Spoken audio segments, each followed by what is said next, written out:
Hey, salut à tous, j'espère que vous allez tous très bien. Je suis très heureux de vous retrouver sur la chaîne Bricole et Racagnac. On se retrouve aujourd'hui pour une toute nouvelle petite vidéo. Et aujourd'hui, on va parler de quoi? Eh bien, comme nous sommes en bordure d'hiver, on va parler tout simplement de l'hivernage. Et je vous propose un petit tuto, un petit explicatif de bonnes petites astuces pour la préparation de votre hivernage, de votre moto, et cela en 10 points. Alors, bien entendu, si cette chaîne vous plaît, si le contenu vous plaît, vous n'hésitez pas à cliquer sur le petit bouton s'abonner. La petite cloche qui vous prévient bien sûr de toutes les vidéos à venir. Le petit pouce bleu qui fait toujours bien grandement plaisir et qui sert au recensement de la chaîne sur YouTube. Un petit commentaire, une petite question, je me ferai un plaisir d'y répondre. Et vous n'hésitez pas bien sûr à partager tout l'ensemble sur vos réseaux sociaux. Ça fait toujours énormément et grandement plaisir. Voilà, bah écoutez, je pense que là, tout est dit, comme d'habitude, et je ne perds plus de temps. On y va!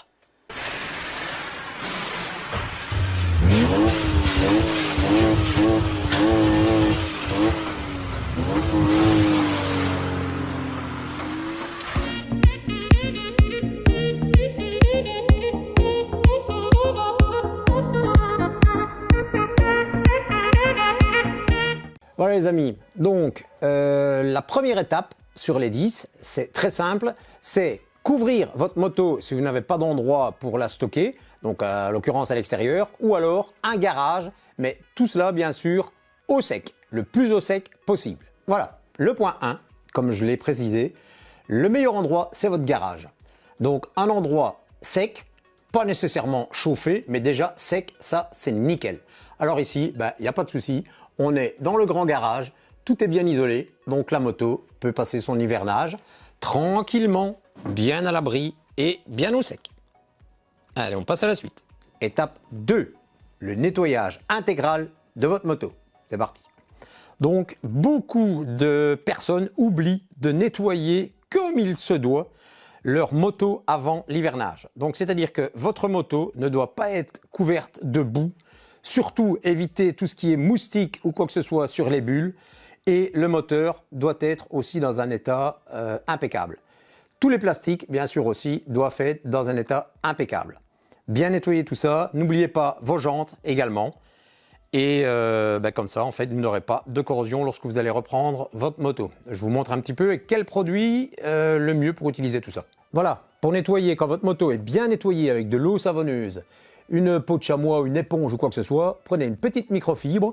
Le meilleur, c'est de prendre du silicone en spray et vous en pulvérisez un petit peu sur toute votre moto, comme ceci, et vous passez avec un microfibre en vitesse. Ça va protéger impeccablement votre carénage et votre moto.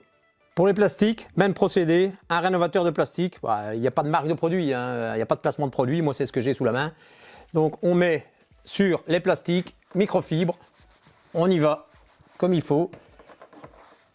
Voilà, ça va bien protéger toute votre moto pour l'hivernage. Étape 3, la lubrification de tout ce qui est les points mobiles et les joints. On regarde à ça. Le point 3, la lubrification des points mobiles. Alors, soit le produit mondialement connu, le W40, ou alors de la graisse en spray.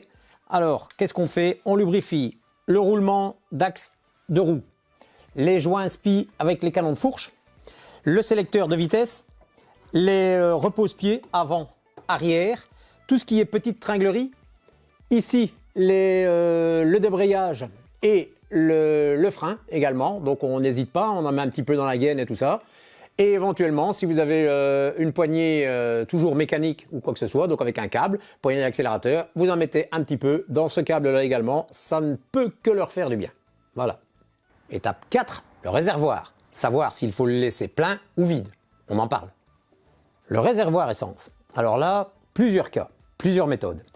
Tout d'abord, savoir si vous avez un réservoir en plastique ou si vous avez un réservoir en métal. Le but, en fait, c'est de savoir si votre réservoir va rouiller. Bon, vous avez compris, bien sûr, que le réservoir plastique, lui, rouillera pas. Mais je préconise quand même, autant que le réservoir métal, de laisser un plein 100% sur votre moto. Donc, avant l'hivernage, vous faites le plein totalement de votre réservoir à ras-bord, ce qui évitera la condensation, donc de l'eau qui puisse rentrer dans votre réservoir avec les changements de température et également avoir des piqûres de rouille qui peuvent s'y installer. Après vient les deux types de motos, moto à carburateur ou moto injection. moto carburateur, il est impératif de vider le circuit du carburateur. Pour ça, c'est très simple. Si vous possédez un petit robinet d'arrêt, vous le mettez sur off. Si pas, vous débranchez votre pompe électrique ou vous prenez une petite pince que vous venez faire une pincette à la durite d'arrivée d'essence. Vous mettez en route votre moteur jusqu'au moment où celui-ci s'éteint. Donc, ça veut dire que votre carburateur sera totalement vide. Donc, il n'y aura plus d'essence du tout dans les cuves. Donc, je rappelle, c'est pour carburateur. Si c'est pour injection, il n'y a aucun souci. Comme votre réservoir est plein, il n'y a pas de problème. Vous pouvez le laisser comme ça. Il n'est pas nécessaire de le laisser tourner. Maintenant, dans un cas comme dans l'autre, pour préserver l'essence, il existe des additifs pour lorsque votre moto est au repos. Je ne sais pas exactement comment le nom se préconise. Si j'arrive à trouver une vignette, je vous le mettrai ici au-dessus. Donc, le principe, pour moi, laisser 100% de votre réservoir rempli, c'est le meilleur pour éviter la condensation. On passe à la suite. Étape 5, savoir exactement quoi faire de ces niveaux. Autant niveau d'huile que niveau liquide de refroidissement. Tout de suite. Alors, la suite, ça vient sur les niveaux de votre moteur. C'est-à-dire, il y a deux niveaux essentiels. C'est les niveaux de liquide de refroidissement et le niveau d'huile. Certains vous diront qu'il est toujours préférable de vidanger l'huile avant un hivernage. D'autres vous diront qu'il n'est pas nécessaire. Eh bien, ils ont tous les deux raison. En fait, c'est très simple à comprendre, c'est que si vous avez fait un entretien avant votre hivernage, votre huile est relativement bonne, il n'est pas nécessaire de la vidanger. Si maintenant votre moteur ou votre huile en l'occurrence a 9000 km ou même 6000 km, moi je vous préconiserais de la vidanger avant l'hivernage.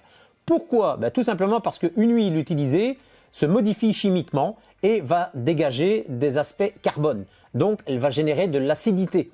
Et si vous laissez votre huile comme ça pendant 3-4 mois dans votre bloc moteur, en fait l'huile va descendre complètement par capillarité bien sûr, elle va descendre dans le fond de votre réservoir et tout ce qui est acidité peut remonter et oxyder légèrement l'intérieur de votre moteur. Donc quand une huile est usagée, on préconise de faire la vidange. Bien sûr, ne pas oublier de remettre de l'huile lorsqu'on redémarre au bon temps. Et comme ça, vous n'aurez pas de problème. Si votre huile est bonne, il n'y a pas de souci, vous le laissez dedans. Maintenant, liquide de refroidissement. Il y en a aussi qui disent vidanger, d'autres non. Moi, je vidange pas. Je suis désolé, un liquide de refroidissement, ça tient généralement 2 ans. Donc maintenant, si vous avez, 1 an et 9 mois, là je dirais oui, vidangez-le. Mais si votre liquide de refroidissement est dans l'année ou quoi que ce soit, vous pouvez le laisser. La seule chose à vérifier, c'est avec un appareil bien spécifique. Là, vous pouvez regarder l'une de mes vidéos, je vous explique comment faire pour faire le test. À partir du vase d'expansion, vous prenez quelques gouttes et vous vérifiez exactement le niveau de votre liquide de refroidissement, c'est-à-dire à savoir si le glycol est en suffisance dans l'eau pour éviter que l'eau ne gèle, tout simplement. Voilà, on passe à la suite. Étape 6, s'occuper de la chaîne. Ne pas oublier bien sûr, évidemment les personnes qui ont un cardan, c'est hors sujet. Alors, la chaîne, très important la chaîne pour l'hivernage. Pourquoi? Pour éviter que votre chaîne rouille et que bien sûr, lorsque vous allez reprendre la moto, que toutes les mailles soient rouillées. Alors, l'entretien de la chaîne, c'est simple. On nettoie d'abord avec du nettoyant frein, on place un chiffon ou un carton derrière et on vient pulvériser. Je précise, très dangereux de faire cette manipulation moteur tournant et en ayant engagé la première. À ne jamais faire. Donc jamais. Vous faites cela manuellement. Donc vous mettez votre moto soit sur la béquille latérale et alors après avec un petit cric vous la levez légèrement vers vous pour dégager la roue, ou vous la mettez sur la béquille centrale pour avoir une roue libre. Vous faites cela manuellement et vous tournez la roue manuellement. La roue se tourne toujours avec la partie basse de la chaîne qui va vers le pignon moteur. Pourquoi? Tout simplement parce que, de 1, si vous le faites dans l'autre sens et que votre doigt arrive trop près, vous allez venir écraser votre doigt entre l'engrenage arrière et votre chaîne. Et deuxièmement, cela permet au graissage et au dégraissage d'aller aussi nettoyer le pignon de boîte qui se trouve à l'avant. Donc, on prend un dégraissant, on le pulvérise sur la chaîne et on avance comme ceci. Voilà, en ayant mis un carton ou en se faisant aider d'une tierce personne qui puisse également éviter d'envoyer des projections un petit peu partout dans le garage. Quand on a terminé ça, on passe avec une brosse bien spécifique, je vous montrerai la description, j'ai oublié de la prendre dans une petite vignette en haut de la vidéo, une brosse bien spécifique qui est une brosse à chaîne pour nettoyer un petit peu tout l'ensemble. Et quand on a fini, on laisse un petit peu sécher tout ça et puis on utilise un lubrificateur de chaîne, donc une huile spécifique pour la chaîne. Et là, même procédé, on vient pulvériser comme ceci la chaîne. Donc ici, on va pulvériser vers le dessus, donc du dessus de la chaîne, comme ceci. Et après, on va passer à la partie supérieure pour pouvoir aller lubrifier la partie supérieure de la chaîne. Et qui permettra également de lubrifier le petit tendeur qui se trouve sur le bras oscillant. Et quand on a fini ça, on enlève le surplus qui peut se trouver à gauche, à droite. Et surtout, on fait très attention de ne pas avoir projeté d'huile ni de graisse sur vos flancs de pneus ou sur votre disque de frein si vous avez un frein à disque. Donc bien regarder qu'il n'y a aucune projection d'huile ou de graisse autre part que sur la chaîne qui se trouve sur votre moto. On passe à la suite. Étape 7. Quoi faire avec votre batterie? La laisser sur la moto? La rentrer pour la mettre au chaud? On regarde ça tout de suite. Pour la suite, on parle de la batterie. Donc généralement, quand vous enlevez la selle, la batterie se trouve juste en dessous. Ici, en l'occurrence, donc comme on travaille sur la Kymco 125, la batterie, elle se trouve là. Donc elle se trouve quasiment en dessous du réservoir. Donc il faut enlever légèrement le cache de côté et enlever les deux vis qui permettent d'enlever cette partie. Bon, moi je ne vais pas le faire puisque je vous montre en fait ce qu'il faut faire et non le remplacement de la batterie. Donc, deux écoles vont vous dire, il y en a une, il faut enlever la batterie et la mettre au chaud chez soi. Là, je vous dirais à la rigueur, oui, pour les anciennes batteries au plomb avec les petits caches sur le dessus. Mais bon, ça, on retrouve assez rarement maintenant sur les véhicules de maintenant. Sinon, le meilleur, c'est de venir utiliser ce genre d'appareil qu'on appelle un Optimate. Donc, c'est un appareil qui va gérer votre batterie pendant tout l'hiver. En fait, ce genre d'appareil, qu'est-ce qu'il va faire? Eh bien, il va simuler que vous utilisez la batterie pour pouvoir lui faire une décharge, une recharge, une décharge, une recharge, et tout ça simultanément plusieurs fois par jour. Également, il va s'occuper d'un désulfatage. Donc ça, c'est pour les batteries généralement à l'acide. Donc il va désulfater les batteries, donc il va permettre d'enlever la partie corrodée qui va se trouver sur différentes plaques de plomb dans la batterie. Et il va entretenir de ce fait-là votre batterie à long terme. Alors, ce genre d'appareil, eh bien, je vais vous montrer un petit peu sur l'étagère. Vous voyez, ça se termine par ce genre de petite fiche. Je ne sais pas si on voit très bien.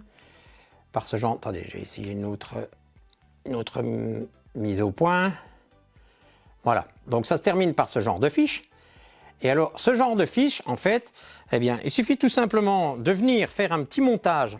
Donc, vous le voyez en l'occurrence ici avec un petit porte-fusible. Voilà, avec un petit porte-fusible qui se situe là-bas dans le bas. On fait passer deux fils et les deux fils arrivent ici et vous avez la petite fiche qui permet de brancher votre optimiseur. Donc là, vous le laissez brancher tout l'hiver, il n'y a pas de problème, votre batterie sera en parfait état lorsque vous allez redémarrer la saison. On passe à la suite. Étape 8. N'oublions pas, votre moto possède des entrées, échappements, admission d'air. Pour les petits rongeurs, c'est parfait. On regarde à ça. Alors, les orifices d'entrée possibles pour les rongeurs ou les petites bestioles, ben vous en avez deux sur une moto. C'est l'échappement et c'est l'entrée d'air de votre carbu ou de votre système d'entrée d'air pour l'injection. Ah ben, c'est très simple. On prend un simple plastique, on vient le mettre autour, on lui met une petite ficelle ou un petit élastique. Voilà, pour la partie échappement, c'est terminé. Alors ici, on a notre boîte à air avec l'entrée d'air qui se situe ici. Généralement, vous avez souvent les entrées d'air qui sont sur le côté, soit du côté droit ou soit du côté gauche, voire même parfois venant de deux parties latérales, surtout pour les sportives. Donc généralement, de toute façon, votre boîtier à air va se situer soit à cet endroit-ci ou soit directement en dessous de votre réservoir. Donc on a toujours accès généralement à l'entrée de la prise d'air.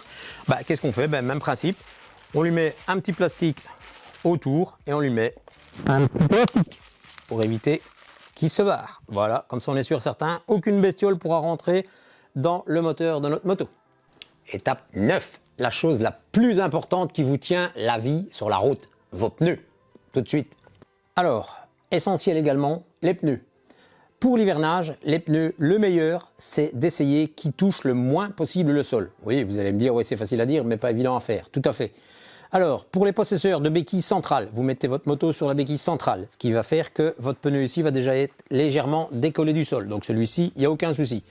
Pour le pneu avant, moi, je vous préconise de prendre un tout petit cric bouteille Vous essayez de le mettre sur le devant du moteur avec une petite planchette et vous surélevez légèrement ceci, ce qui va permettre bien sûr de soulever légèrement la moto vers le bas. Et alors, vous allez rabaisser légèrement ici, mais vous allez soulever l'avant, les deux pneus ne toucheront plus le sol. Et la meilleure chose à faire pour tout l'hivernage, puisque généralement votre moto ne va pas bouger, c'est vous prenez la pression constructeur, en l'occurrence ici c'est 2 kg pour l'arrière, et vous lui ajoutez, par contre, on va essayer de rester un petit peu français, vous lui ajoutez 500 grammes. Donc ici, au lieu de 2 kg, on va passer à 2,5 kg, et on n'oubliera pas d'enlever ces 500 grammes lors de la remise en état de la moto.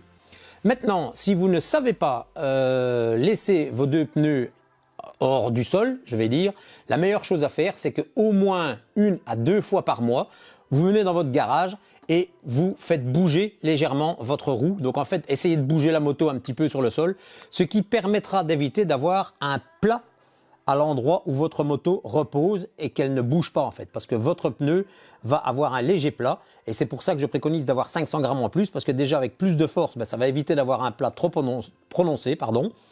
Et le fait de la bouger, évidemment, ça évitera encore mieux ce fameux plat sur les pneus. Voilà, on passe à la suite. Et la dernière étape, la 10, qui n'est pas la moins importante, protégez votre moto. On regarde à ça. C'est de pouvoir bâcher sa moto.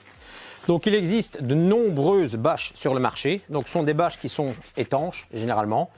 Même si à la rigueur elle ne l'est pas et que vous êtes dans un garage, c'est très bon.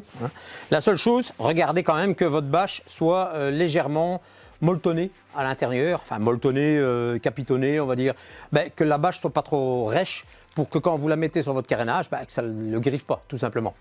Alors à savoir aussi qu'il faut une bâche assez grande, bien sûr, qui descende sur l'ensemble de votre moto, mais surtout qui ne la ferme pas complètement. Surtout, vous devez avoir une aération en dessous.